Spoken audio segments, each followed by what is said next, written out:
Hello and welcome to another edition of the China in Africa podcast, a proud member of the Sinica Podcast Network. I'm Eric Olander, and as always, I'm joined by CGSP's Africa editor, Géraud, joining us from the beautiful island of Mauritius.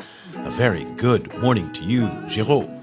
Good morning, good afternoon to you, Eric. Yes, it's about midday, so we'll split the difference there. Géraud, I feel like a broken record when I say this, but another eventful week in the international relations landscape. We're all right now processing the massive tariffs that were announced out of the United States this week. They came down hard on Asia, particularly here in Southeast Asia. They were also hard on the Europeans, but Géraud, Africa did not escape the crosshairs of the Trump administration. What's your reaction looking at the tariffs that were imposed, particularly on South Africa, because that's a country that we've been looking at a lot. It also, is a country where a lot of critical resources that the U.S. does depend on come from that are now going to be about 31% more expensive. Yes, they do. In the list, we do have a quite significant number of African countries. I believe, by my count, we should be around 18 African countries on the list, with the Lesotho being hit hard with 50%. When I look into Lesotho and the U.S. relationship, I was quite surprised to see Lesotho being high up on the list, high before Mauritius, before South Africa, before the countries to 50%. And when you look into Lesotho economies, we're I really don't know what was the logic behind. That's why I really got a bit lost when I was looking into the overall picture of those African countries. We also have other countries like the DRC, we have Senegal, we have other African countries being hit by that list. But when you see South Africa on the list as well,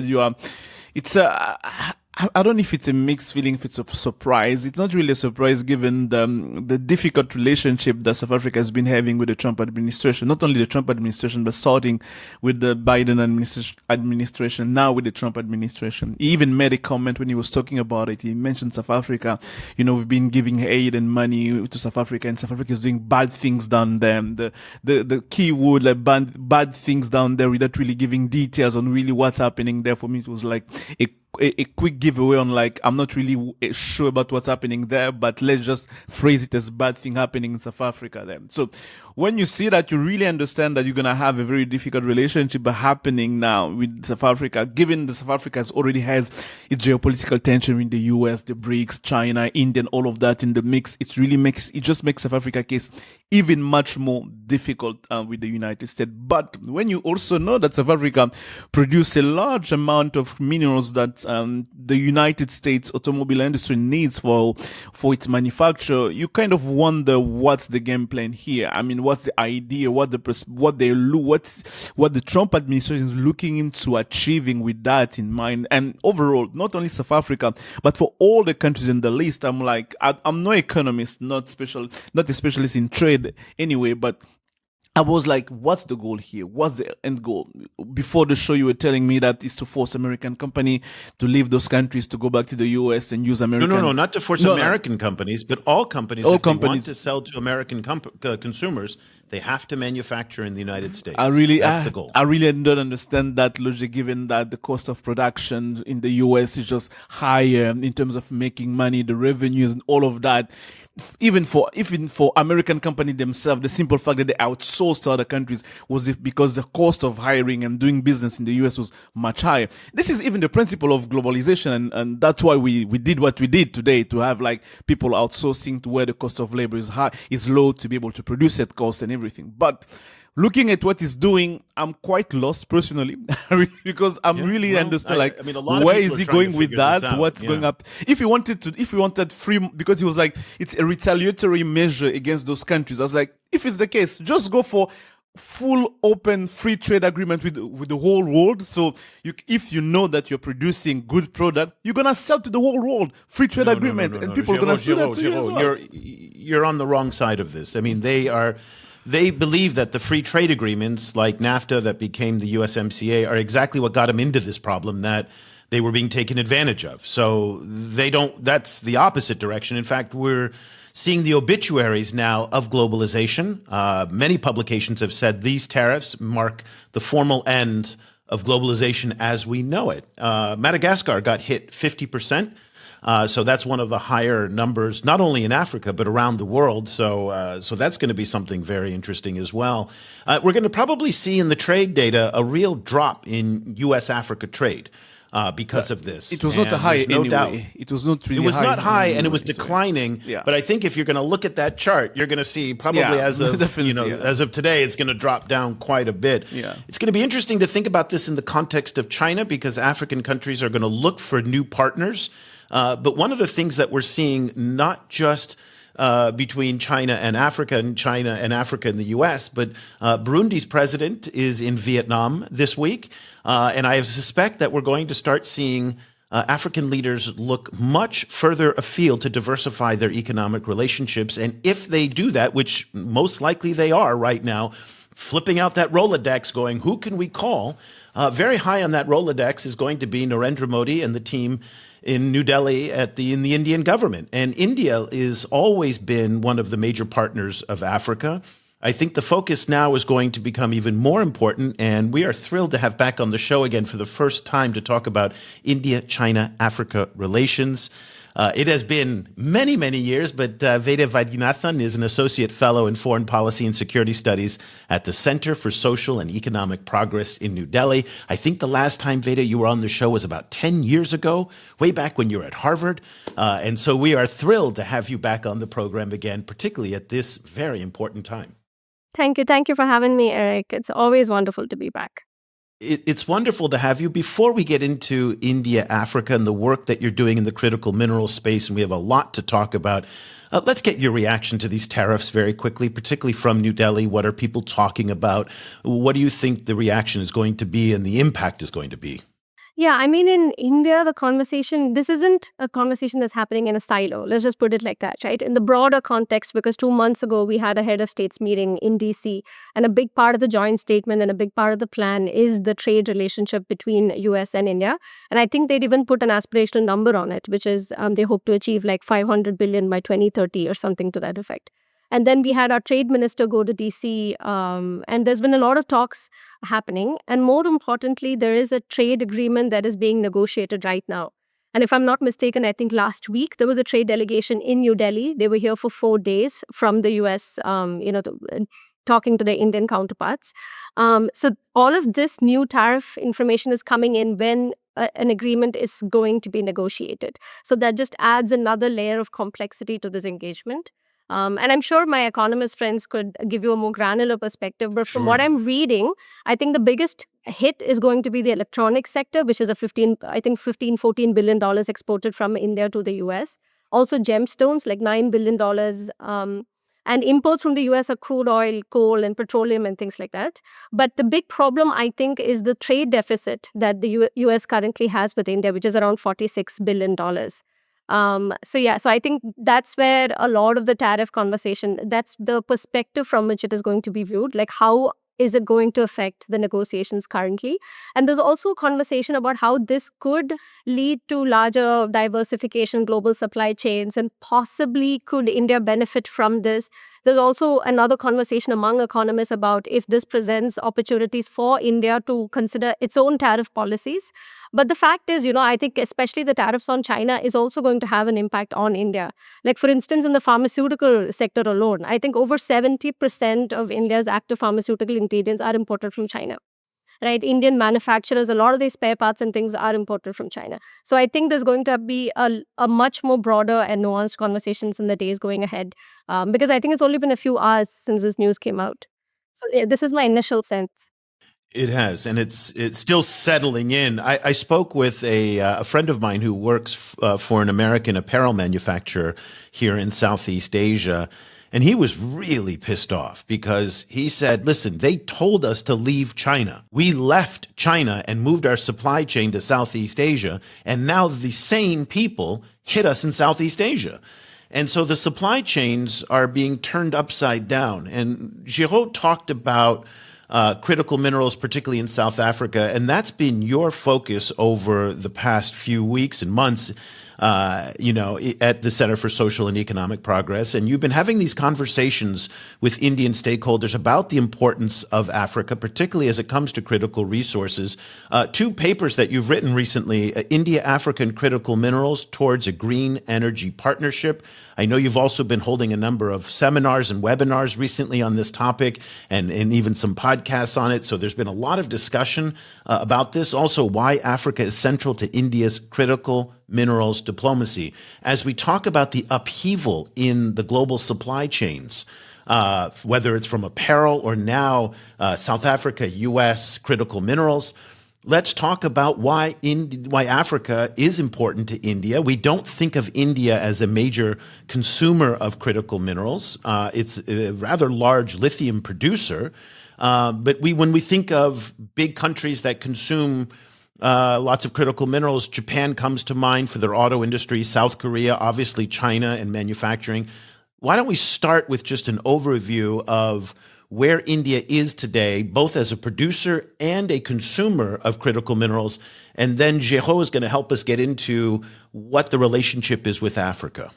Sure. I mean, long story short, because like you said, I've been spending the last year talking about this. But in essence, a few months ago, we brought out the National Critical Mineral Mission, which is to say that this national level conversation isn't very old. It's a pretty nascent conversation. And like you said, India does have a lot of domestic resources, but the understanding in the document, what it makes clear is that we really still need to tap into other sources of supply internationally. So on the one hand, so there are two policy conversations within the country. On the one hand, is it what do we do with the lithium reserves that we found? And there is a whole other conversation that the mining team in CSAP especially have been writing a lot about domestic policies, about mining regulations, about the need for new actors in exploration and so on. The other conversation is how do we then enter the international supply chains or even go into places and try and access resources. So to that effect, something called Kabul was set up, which is a public sector undertaking, which is an initiative with 3 other Indian PSUs. And Kabul is set up only to acquire critical mineral assets abroad. And the first acquisition they made last year was a lithium mines in Argentina. So the document mentions Africa, and we know that the Ministry of Mines is looking at countries in Africa, especially those in Southern Africa, and largely for the reason that all of the world is looking at Africa, right? It has a lot of minerals, 30% of the reserves and all of that. But I think in India, the conversation might be slightly different because India already has a very rich energy partnership with a lot of these countries. So the conversation really is about how do we build on existing trade investment relationships.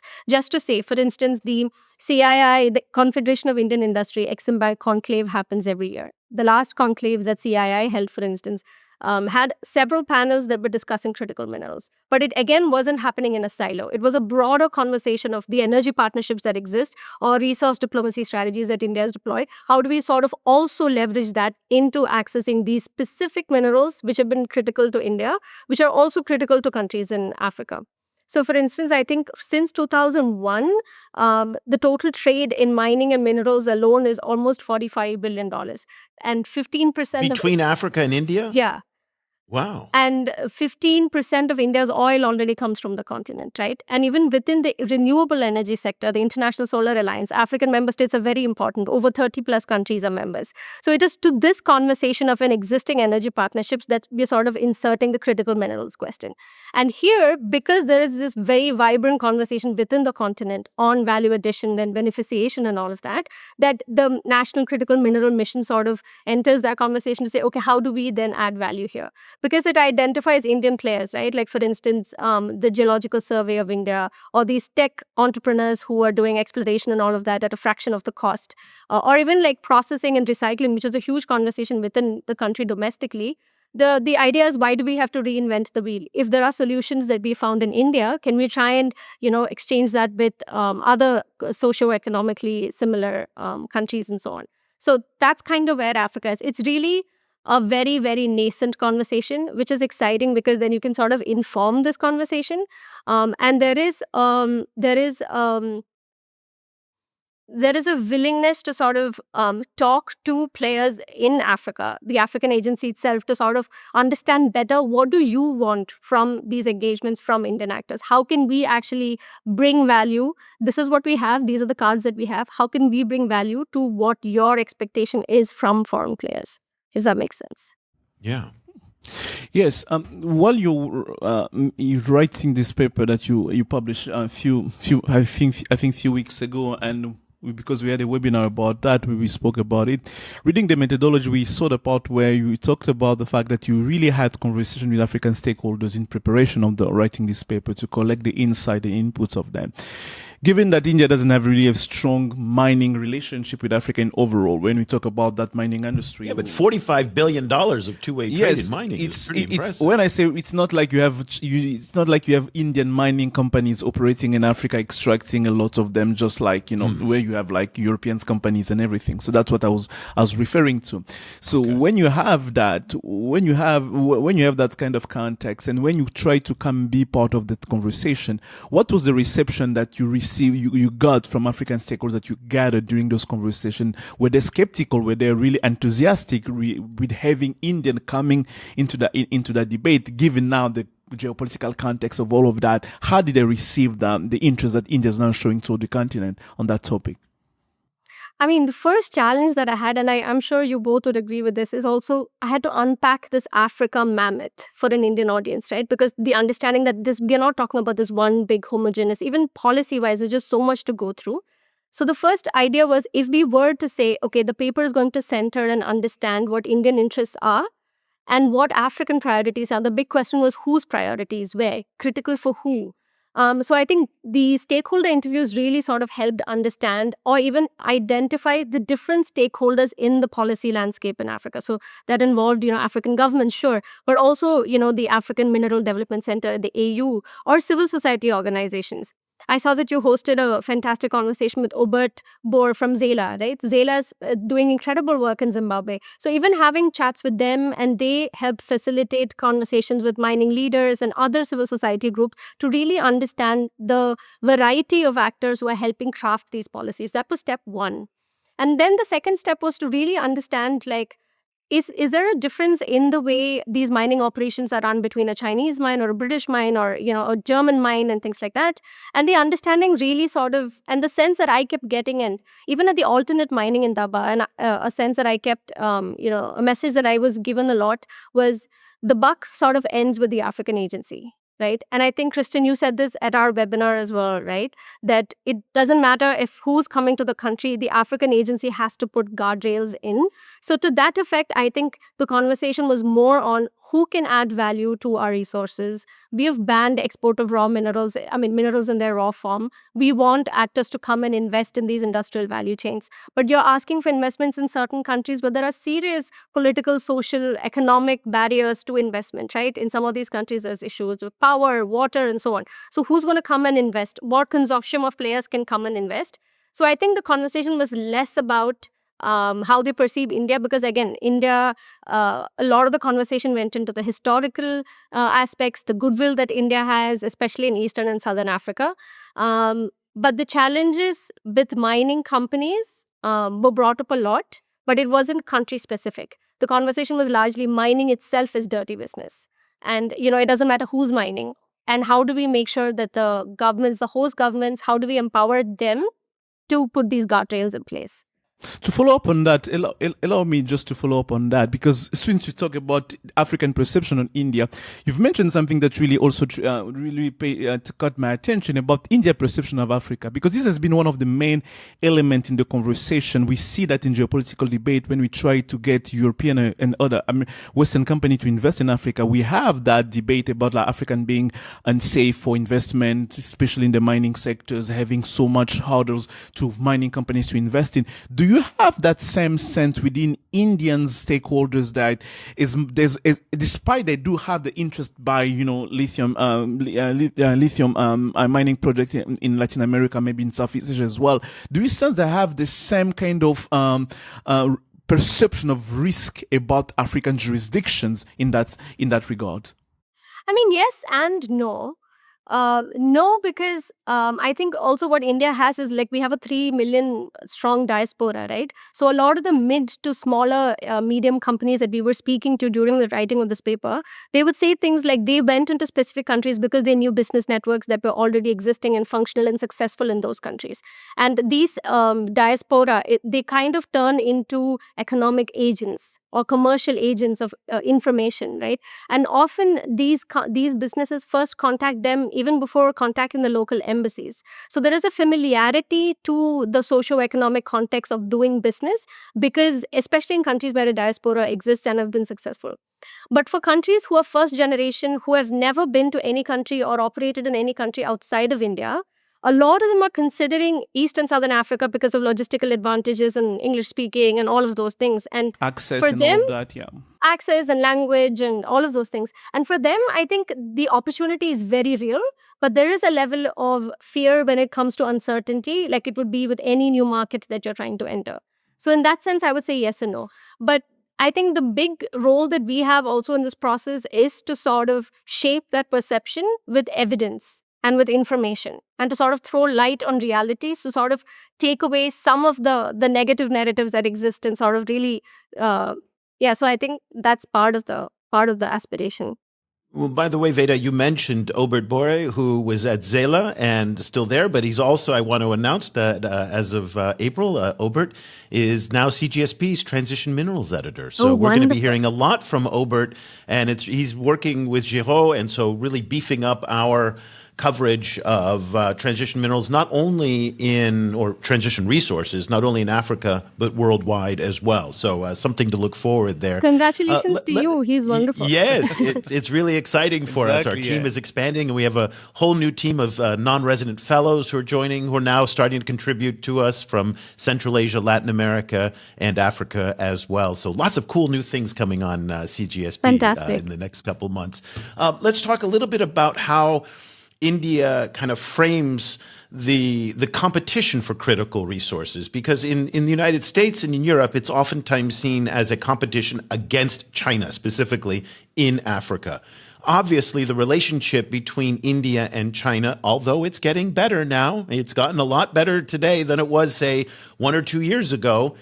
There's still an intensity in the rivalry between India and China.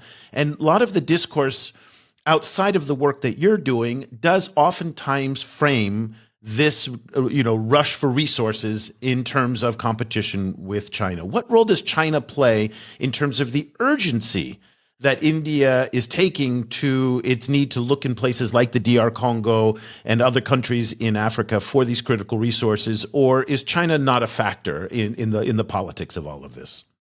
I don't think anybody from any country can say that China is not a factor when it comes to critical minerals. I mean, the numbers are dazzling, right? So much of the processing of these minerals happens in China. So it's definitely a factor.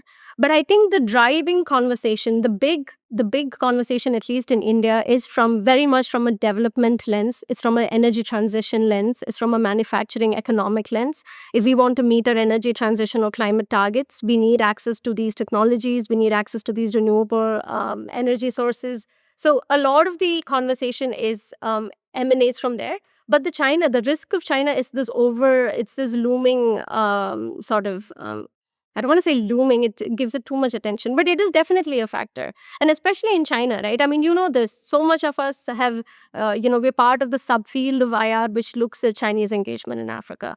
And for someone who is trying to, help understand or tackle India's engagement to the continent, it's very important to understand China's role. Because I think modern day African geopolitics, without understanding what China is doing in the continent, would actually... I don't know. I think you're missing a big element. So it is a factor. That's the short answer. It is a factor. And are in the paper, in the research and the discussions that you've been having, is the focus on extraction and processing, or just extraction? I mean, right now, that's the problem. So India is one, it's entering this conversation a little late. And two, the processing capacities aren't where it's supposed to be. Right. So the question also is, even if we focus on extraction and we get access to all of this feedstock of minerals, where do we process them? Right. So You got to process them in China. There's no mystery to that. yeah.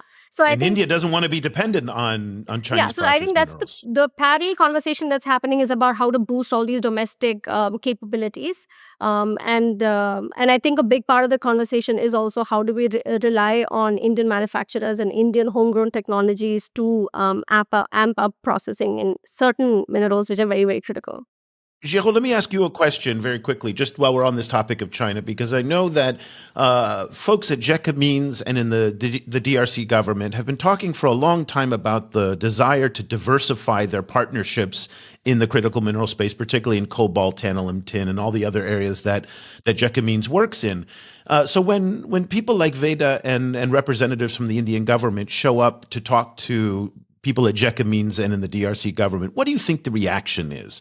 Do they look at the Indians as serious players, or do they look at them as just yet another, here we go, someone else wants to kind of tap into this, but they're not serious. They don't have mining companies. They don't have state-backed capital. They're not really going to challenge the Chinese in any fundamental way. How do you think the reaction in Kinshasa and Lumumbashi is? Can I just add? Can I just qualify that go ahead. question of Eric's? I think the fact is a lot of Indian PSUs are already active across the continent, and a lot of Indian When you say private, PSU, what do you mean by sorry, PSU? the public sector energy companies, Okay. right? Okay. And Indian private sector companies are also active, are also investing In the mining sector. in the mining sector. Yeah. Okay. In Zambia, in copper. And again, that's the reason I sort of qualified it earlier as well. They're very Fair new enough. actors, but they exist in the landscape. And also, a lot of these infrastructure companies, right? For instance, one of the things I write in the paper is about the importance of building mining adjacent infrastructure, right? And again, this isn't in the realm of possibility. Like Larsen and Toubro, Sharpunji, Pulunji, several infrastructure companies are investing anywhere between 130 billion to 170 billion annually in the continent. So again, these are not theoretical exercises, but yeah, I just wanted to put it out.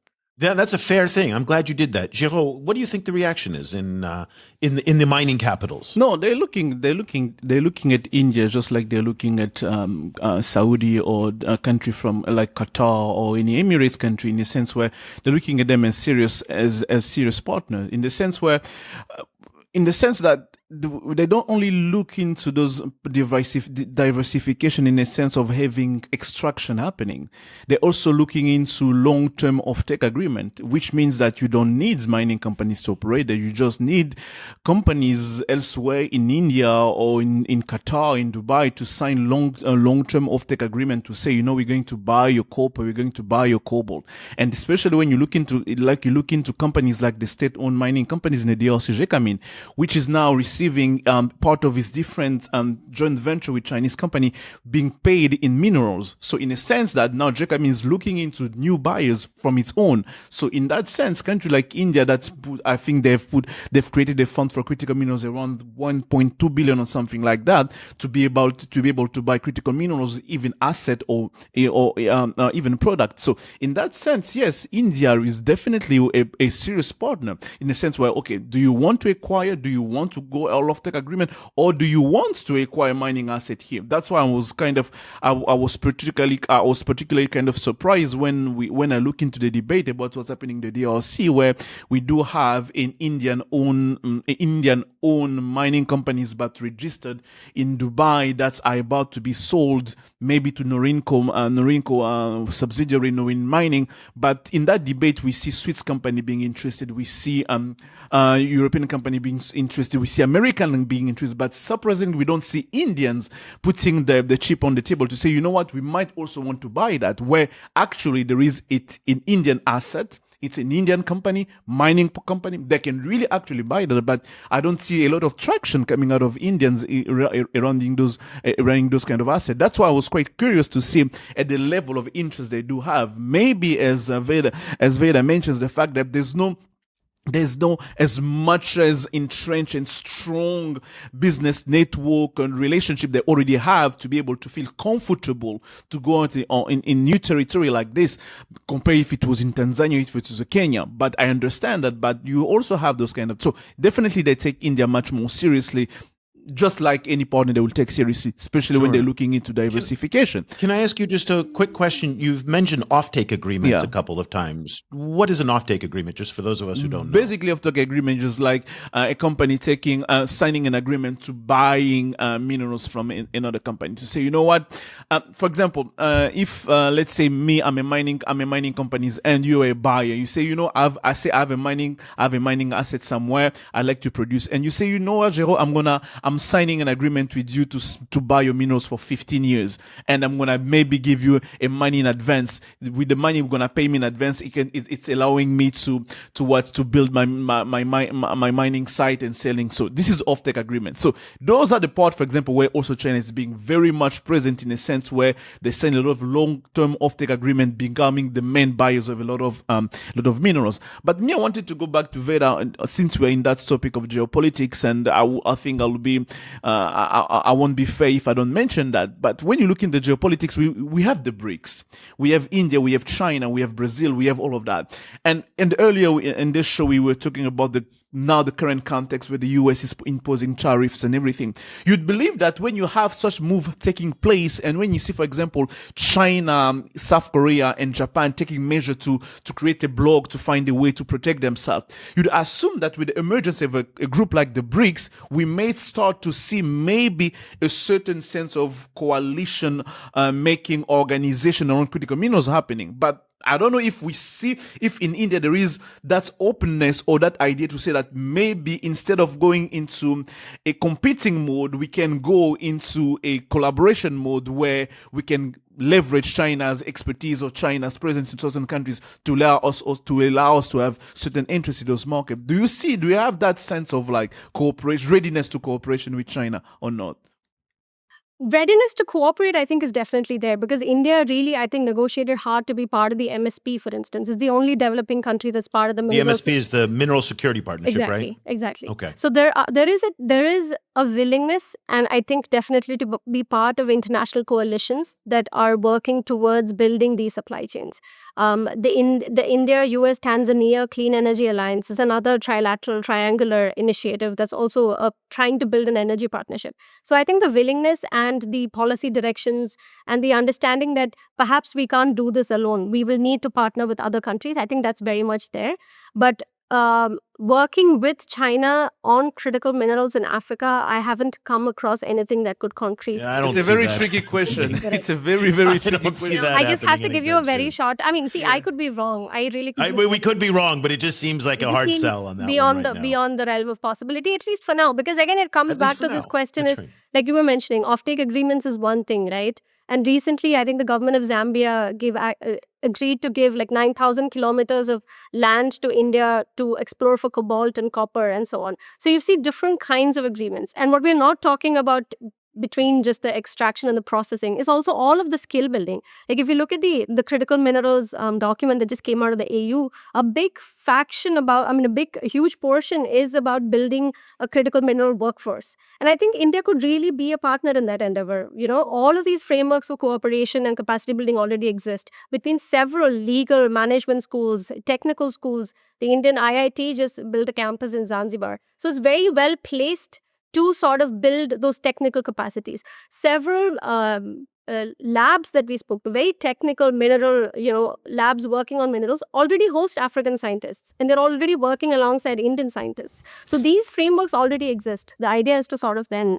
Following up on that, I'd like to know, based on the paper and what you are seeing, because you've mentioned those different type of engagement already taking place, where do you see India ideally positioned to be able to fit in that segment? Where do you see really Indian being, when I say it ideally, in a sense where it's not only helping by just providing trainings, but it's also really being in a place where it's also winning by having access to critical minerals, also building its own resilience on critical minerals. Where do you see in that part of that supply chain where India will be best fits to fit both in a way that it fits India agenda and an African agenda at the same time?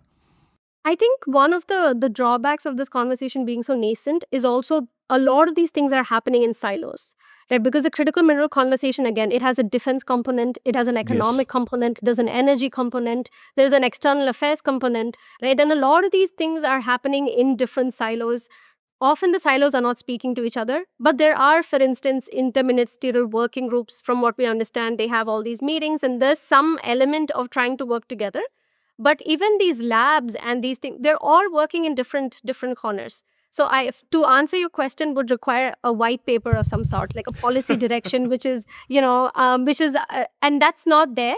But that's something that we're hoping to build in the years going forward, because Well, I can see your next year's project kind of unfolding right in front of us right here. yeah, I mean, it's one of the things that I write about in the paper as well, because it's so nuanced and it's so granular, right? You can't have foreign policy specialists working on this without geologists in the room, without engineers in the room, right? And without people like Obert in the room who kind of bring to you the civil society perspective, right? And it's so multi-dimensional, trying to go at it from one angle alone and say, this is the only place, or this is the first place I think India can add value, I think would be a little crazy, which is a long-winded way to say I'm not going to answer that question like that. But what we try and do in the paper is sort of try and identify smaller places, niche areas where we already have existing frameworks, where we have the resources to add value to what we identify as African priorities.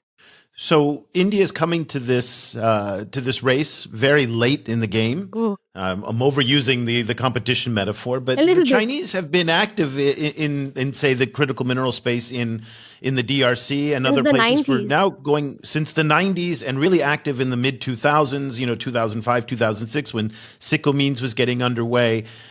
So they have a very big advantage and a very big head start. And a lot of this kind of siloing that you're talking about, while it does happen in China, no doubt, among the various ministries, they do have a lot more trans-ministerial cooperation. And this has been one of the advantages that the Chinese have when they go in to these countries, is that they're bringing in Sinosure for the risk insurance. They're bringing in the state-backed capital. They're bringing in companies like Huawei that have, 10, 20, 30 years of experience in Africa doing mining technology and whatnot.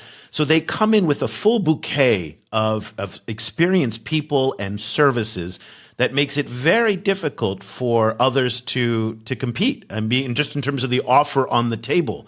One of the key advantages of what the Chinese are able to provide is that access to state-backed capital. And that reduces the risk, and Sinosure as well. And so one of the problems that we have with Western companies is that they say, listen, my board will not let me go into a place like the Congo because it's too unstable. Unless I get some state-backed guarantees that I'm going to be protected, forget it. I'm not going in. And that is one of the key reasons why today we don't see a single U.S. mining company in the Democratic Republic of the Congo.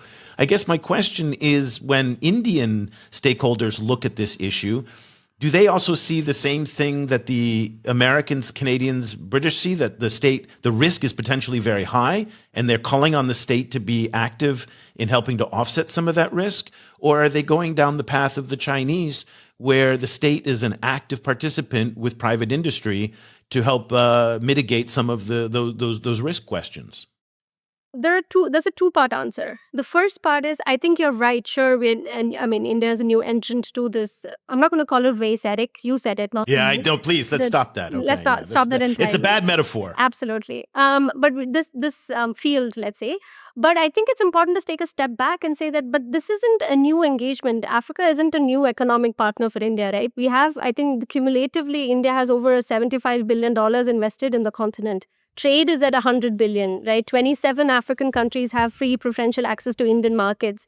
We've completed over 200 developmental projects. Over 700 million has been deployed in grants. Only to say this is a large economic partnership, right? This is an important economic partner, especially in the global south. Now, between that, the change that we see, and I think this is why it's exciting, is that what we've seen in the last 5 years or so is that there is a shift in the way that we are engaging the continent.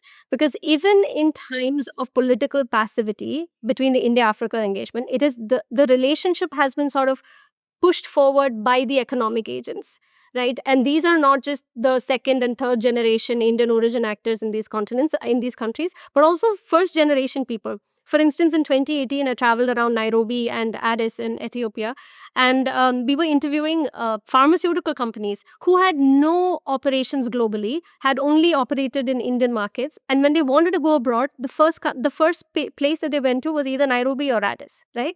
So you're talking about you have farmers going from Coorg and Punjab to do plantation horticulture in Addis, right, in Gelan. Some of them I had interviewed had no history of farming in their lives, but were there because of the opportunity, right? So this is a layered conversation.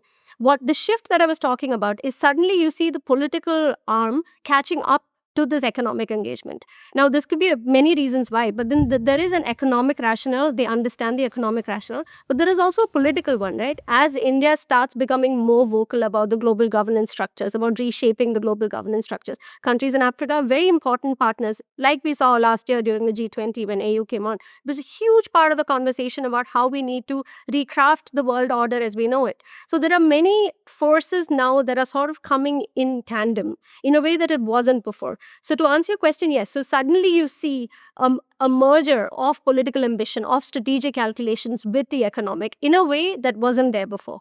And what this means then is, yes, a lot of the government, I think a lot of the conversation now is about how do we mitigate risk? How do we get our private sector to go in? And a lot of often you would hear, the Indian government officials sometimes say that we are business friendly but not company friendly, right? But now you actually have a conversation where there is some sort of thinking on how do we assist these Indian companies going global, as it were, in Africa, and how do we really help offset some of the risks they're going to face? Because that's the only way the private sector is going to go in that scale. I'm good. Oh, okay. Well, you don't have any more. You know more. Nothing. You're silenced. I've never seen general silence before. My goodness, this is something that took me by surprise. No, my brain is really going to different ways.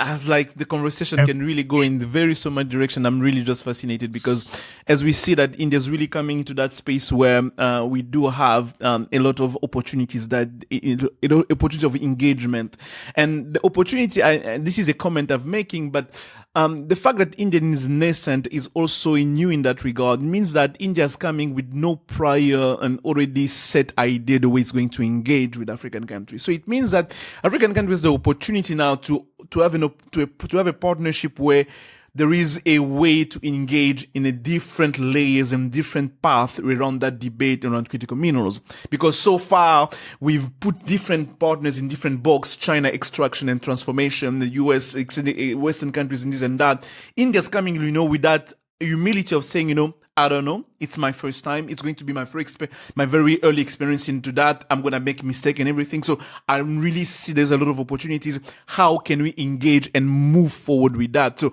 I do believe that that's also an opportunity that if we perceive it from an African perspective, we can see there is a path for a multiple layered engagement, not on the extraction, but on a different level where at the end, it's going to benefit the overall India-Africa relationship. Yeah. I mean, you say that, and I'm going to be the devil's advocate here because a major theme of what you wrote in your paper was about the conversations that you're having about helping African countries move up the value chain. That's been a very important part where, again, these export bans, and we've talked a lot about on the show previously, and Géraud does a lot of work on this in terms of what it's going to take just to stop exporting the raw material and then start adding some beneficiation or some processing and some value to this. The problem that we run into is the China price is at this point insurmountable because, and again, I'm going to get all the trash talk on the YouTube comments where they, Chinese for some reason get very sensitive and nervous when we talk about subsidies, but it's not a state secret that the Chinese subsidize their critical industries and they subsidize their processing sector. So how do you overcome this problem where it's still cheaper to ship a boatload of unprocessed minerals to China to get it processed than it is to do it in the DRC, in South Africa, in Tanzania, and so forth? How are Indians going to help to solve that problem, given the fact that the China price is so competitive? I have no idea. Okay, that's good. I love because that. That's answer. the $1 million question. Okay, good. Right? I mean, that's the fundamental problem. No, No, it is a fundamental problem, but also no. Jokes apart, I think there is a very vibrant conversation, and I'm going to send across some links perhaps to the comment box on the steps that are being taken to really build a processing hub within the country. So I think again, I don't know the question of how do you beat the price. But a lot of the mid-scale refiners and stuff that we spoke to here were talking about not just, I mean, they don't have the capital to acquire assets, even offtake agreements, but they were plans to build refiners in places like Congo, because then they get access to not just the market there, but the market around as well. So I think there's definitely some interest there, but I think we're a while away from trying to beat the China price.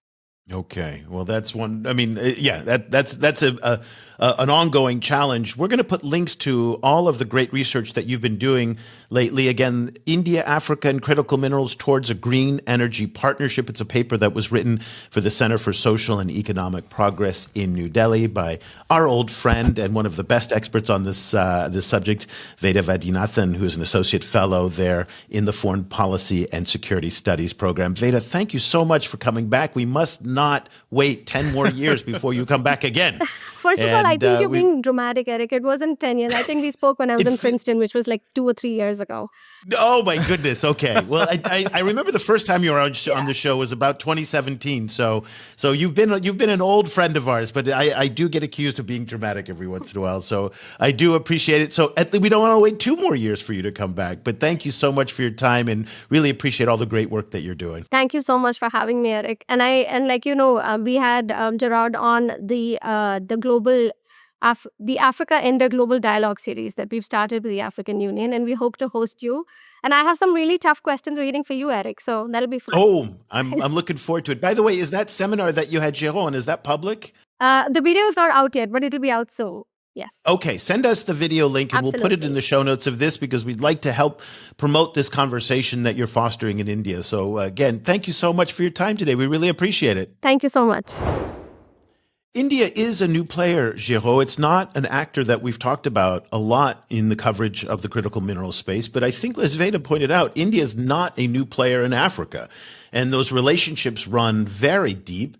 They're very, very diverse. So, I mean, it sounds like there's a lot of potential here for yet another actor to help in that pursuit that many in the DRC and other countries look to diversify, especially as the United States now is going to be increasingly difficult to trade with. It's going to be even more important to find some of these new partners like the Saudis, the Emiratis, and now the Indians. Yes, India has the advantage compared to the Saudis and the Emiratis to have a very long story and a long history and a strong Indian diaspora based in Africa, in Kenya, Tanzania, South Africa, a part of the DRC, eastern part of like Uganda as well. Some of them have become Kenyans and Tanzanian as their origin. So yes, they have for them that assets, those assets that can really tap into to really build a strong relationship with Africa in that sphere. And as she said, India is really relying on a lot of those networks to really build, to really mitigate the risk as well, because it allows them to kind of, going not on unknown territory, but going on a place where, we already have presence there. We already can count on people who have been there before to help us guide the way. So yes, I think that having India now part of the debate is going to be, it's something good. As long as you have a partner that comes with a serious mindset, with a serious idea, with really a vision, a clear vision of what they want to do. Yes, it's definitely good news. And for me, it's going now to be much more about, still, it has been already been done like that, but it's going to be more about how Africa is going to manage all these interests at the same time. It's one thing to have one single partner like China, that you're dealing with that single partner. It's another thing to have the Western countries where you do have, you have the history with them, the colonialism, how to deal with them. It's now having new different partners coming it all together. For me, it's more about now the state capacity and politics and diplomatic capacity of many African countries to be able to manage such strong network of interest, but sometime and oftentimes, unfortunately, contradictory interests at the same time. How Africa is going to put itself in the middle of that and try to manage all those interests at the same time while preserving its own interests. And for me, that's is one of the main challenge that African countries have to overcome. So you're talking about the issue that we've raised many times on the show, that China literacy, that is the understanding of Chinese politics, culture, even the language inside the policymaking process, sometimes has been a challenge in many African governments. And you're saying this is potentially the same problem confronting India. So say, in Congo or in Mauritius probably not a good example, but because it has a strong Indian presence there already. But in the Congo, for example, where your native country, how well do you think policymakers, analysts, the mining companies, how well do they know India, and what's their India literacy like? Exactly. You have that element, that literacy of one specific country about its foreign policy. It's about economic and industrial policy toward any particular type of region. But you do also have the global dynamic of geopolitics, where India stands with China or Brazil or Russia, where India stands with the US and everything, and when all of them are interested by your country or by your region, are you all prepared to be able to manage all these relationships that sometimes are confronting themselves at the macro level, on the global level, or global stage? How now on your local level, national level in Africa, are you able to manage the different set of interests that those countries are putting on the table when they're coming to you? So this is, for me, the part where this, beyond the literacy of one specific country, is the literacy of the global geopolitical tensions and balancing of all of them and all together at the same time. That's going to, for me, one of the main issues that we're going to have to overcome. I don't envy those Indian companies stepping into this space right now because, as you know very well, the Chinese, for example, have been in the DRC now for 20 plus years, and they've been in other countries for decades as well. They've built up a lot of expertise. They've got a lot of technology. They've got very deep relationships, and they're by no means alone. Glencore, Anglo-American, Ivanhoe, these are all the Rio Tinto, all the big players that have been there for a long time. And so for new actors to come into the space, it seems like the learning curve is going to be very steep. I'm not saying it's impossible, but it's not an easy space to come into given how competitive and how crowded it is. Yes, it's going to be very competitive. As I've mentioned earlier, geopolitics doesn't make things easier. Definitely it's going to be. But even on the mining side, it's going to be even difficult. On the mining side of it, where the mining industry itself is a very complex industry. And now when you put the mining industry under the context of a country where you have bad governance, lack of transparency, lack of proper infrastructure, to that you add the geopolitical tension and competition over it, it's going really to be a very difficult and learning state. And when I see India, I think of a country like Japan as well, because Japan also has now interest about critical minerals in Africa, starting slow, and this is the part where Japan is quite interesting, because Japan really is aware of its, of its shortcomings. It's also very risk averse and say, I don't have the proper networks. I'm going to really rely on my strength from technical, literacy and everything to provide those training. I'm going to start to build slowly based on that. And that's why I was really quite curious to see, based on Indian strength, where India really see that what can be the stepping stone, the first step to take to say, we're not going to go right away into the deep end of the complexity of the sector. We're going to start slowly and with small paces, and hopefully in the next 5-10 years, we're going to be able to reach that. But the problem, and I've mentioned that during the webinar we had last week, is the fact that we do have a different time horizon here. On one hand, you have those great power who they're really looking into securing the supply chain today, right away, right now. They don't have 15 years, 20 years to wait.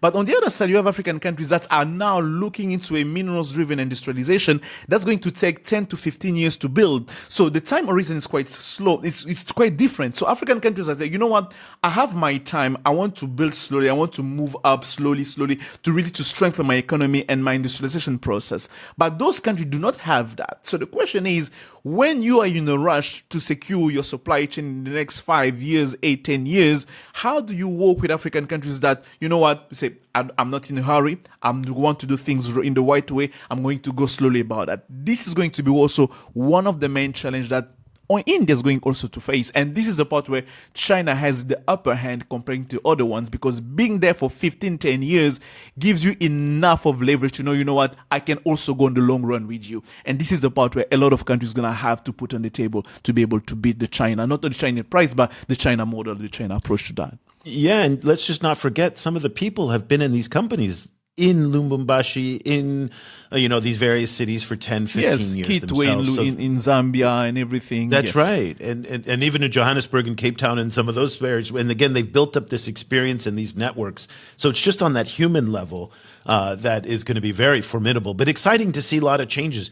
Do you expect what's happening in the United States, though you may not understand why this is happening, but it is happening, and no one really understands truly what's happening in the U.S. right now, I think. Very few people do. But do you feel that this is going to have a direct impact on the mining industry in Africa and change the dynamics? Or is the U.S. really a secondary buyer, that they're buying processed stuff from China really, and they're not really that actively involved in, say, in the sourcing of it from places like the DRC or Zambia or Guinea? It's going really to be interesting to see, especially since many countries are exporting raw materials. In the case of the DRC, Zambia, Zimbabwe, South Africa is going to be the most hurt by that because it's much more diversified portfolio with the United States.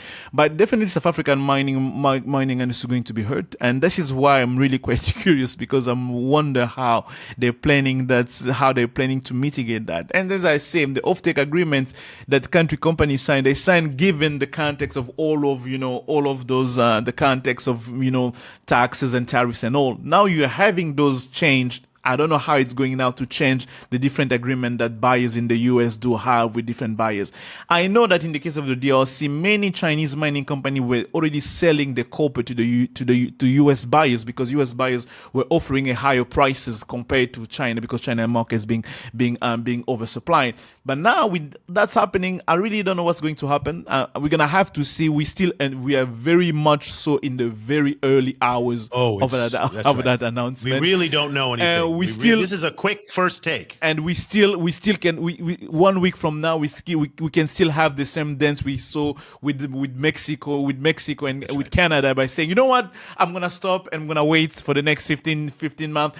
So we're still very early hours. So I think I'm not gonna burn my card right now. Let's see how the industries are going to react to that, and we're gonna know more how it's going to unfold in the coming weeks and coming months. Fair enough. We will. I'll let you. That is a very good piece of advice for everybody, just to take a breath. And again, things are changing so fast that it's entirely possible that by Monday, when we get back together again, half of these tariffs are gone, and things have changed again, totally different. But it is a very dynamic space, very exciting for us to see India coming into the space, and it's adding a lot more diversity to the actors who are there, which again is the reason why the work that Géraud and now Obert and the rest of the CGSP team is doing is so vitally important, because we're looking at it from the perspective of China's impact in these spaces. But as you can see, you can't just look at China. You have to look at the other players like the US and India and other African players as well. What's happening in South Africa, and as Géraud has pointed out. Talking about the US, let me just add on, it's a side note. It's not really part of the conversation. It's a side note that's really quite important. We tend to say that quite often, that there's no US company in the mining sector in the DRC. But there is one, and its case is very interesting. I forgot. You're right. The Alpha Min company in the eastern part of the DRC. They do. I was going to think cobalt. No. Talk about. Alpha Min has been in the DRC for quite some time in one of the most tumultuous areas in the DRC, Walikale, North Kivu. They do produce coltan and tin and cassiterite, and they've been there low key, backed with U.S. investors and American investors. Okay. Interestingly enough, they're registered here in Mauritius as a Mauritian company, but they're much more having U.S.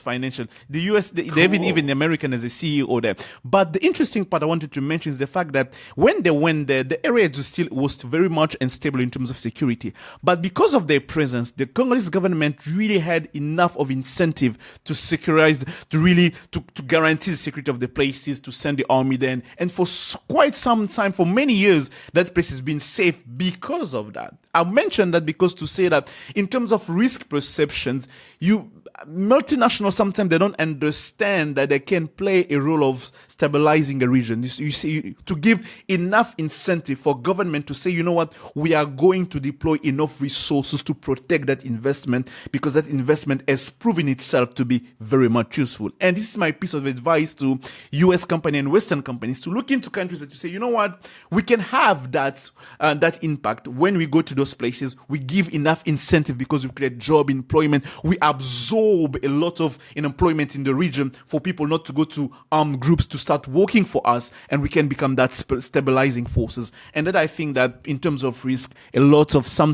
American companies and Western companies tend to forget the role they can play in those regions. Oh, that is an excellent point, and I'm so glad we were able to include that. And again, it just shows you the kind of insight that we're able to provide. If you'd like to get daily insights from Géraud, from Cobus, and from the rest of the CGSP team, we'd love for you to join our growing community of readers around the world. Go to ChinaGlobalSouth.com/subscribe. Again, you can try it for 30 days free. Your support and your subscription is what allows fact-based, agenda-free journalism to cover these stories. And in this day and age, there really is fewer and fewer spaces. The China space is getting smaller and smaller and smaller in terms of coverage. And it's just, we're very proud to be able to do this work, but we need your support. And we're grateful to all of our subscribers and our Patreon supporters who continue to support all of us and the great work that the team is doing. So, and also, let me just forgot to mention, if you are a student or a teacher, email me, eric@ChinaGlobalSouth.com, and I will send you personally a half-off discount link, and subscriptions start at just $10 a month. And now with inflation coming in the U.S., $10 is a bargain. You're not going to get a Starbucks for $10, and a T-shirt at Walmart's going to be way more than $10. This is going to be the best value. And by the way, this is inflation proof. We have not raised the price on that in years, and there's no tariff on it. There's no tariff on our subscription. And let me add another promotion about what we are doing. We also have now, we are featuring stories about journalists writing on climate change and, and critical minerals, all those kind of stories, not only in Africa, but also in the global south. So if you are a journalist in the global south, you want to pitch those stories, write to us.